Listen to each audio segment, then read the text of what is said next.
बसंत पंचमी, सरस्वती माँ का आशीर्वाद।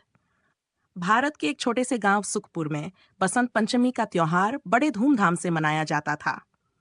गांव का हर व्यक्ति इस दिन का बेसब्री से इंतजार करता, क्योंकि ये दिन विद्या, ज्ञान और ऋतुराज बसंत के स्वागत का प्रतीक होता था। माघ महीने के शुक्ल पक्ष की पंचमी को जब सुबह सूरज की पहली किरण धरती पर पड़ती, तो खेतों में सरसों के फूल खिल उठते। चारों ओर पीली चादर बिछ जाती, मानो धरती ने बसंत ऋतु का स्वागत करने के लिए सोने का वस्त्र धारण कर लिया हो। कोयल की मीठी कूक, आम के पेड़ों पर लगे बौर और मंद मंद बहती हवा हर किसी के मन को आनंद से भर देती थी। गांव में इस त्योहार को मनाने की तैयारियां हफ्तों पहले से शुरू हो जाती। लोग अपने घरों की सफाई करते, आंगन को गोबर से लीपते और दरवाजों पर आम व अशोक के पत्तों की बनवार सजाते।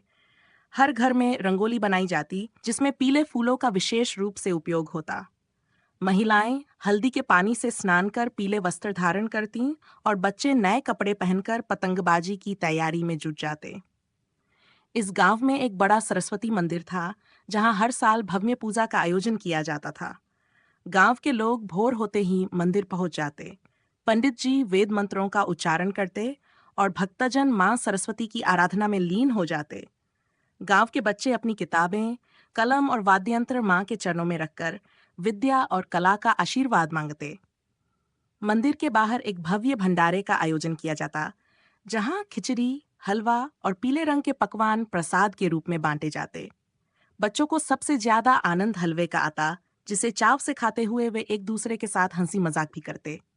बसंत पंचमी का एक और बड़ा आकर्षण था पतंगबाजी। सुबह से ही गांव के हर छत पर बच्चे और युवा पतंग उड़ाने के लिए तैयार हो जाते। आई बो काटा की आवाजें गूंज उठतीं। हवा में तरह तरह की रंग बिरंगी पतंगें उड़ रही थीं, कुछ बड़ी, कुछ छोटी, कुछ चक्री वाली तो कुछ लंबी पूंछ वाली। राजू और अमित गांव के सबसे अच्छे पतंगबाज माने जाते थे। दोनों के बीच हर साल मुकाबला होता। इस बार भी दोनों ने अपनी अपनी पतंगें तैयार की थीं।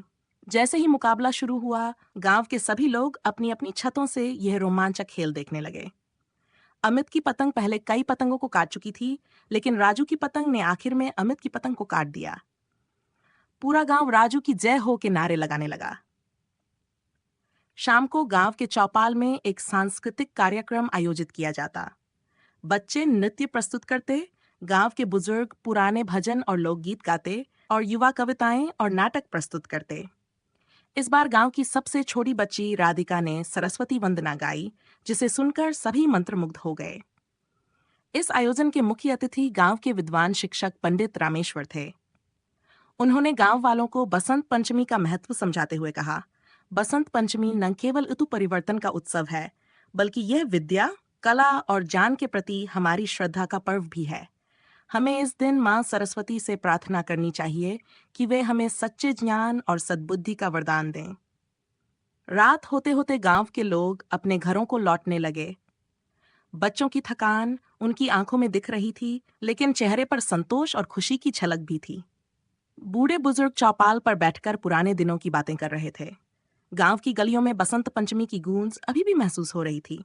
मंदिर से आती घंटियों की आवाज, खेतों में झूमती सरसों और आसमान में चमकते तारे इस बात का प्रमाण थे कि बसंत पंचमी न केवल एक पर्व है, बल्कि एक अनुभव है जो हृदय को आनंद और उल्लास से भर देता है।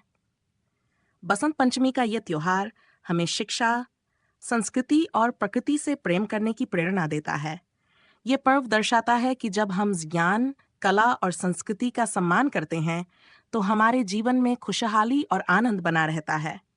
सुखपुर गांव की तरह हमें भी अपने जीवन में बसंत पंचमी के उल्लास को बनाए रखना चाहिए, ताकि हम सदैव मां सरस्वती के आशीर्वाद से परिपूर्ण रहें।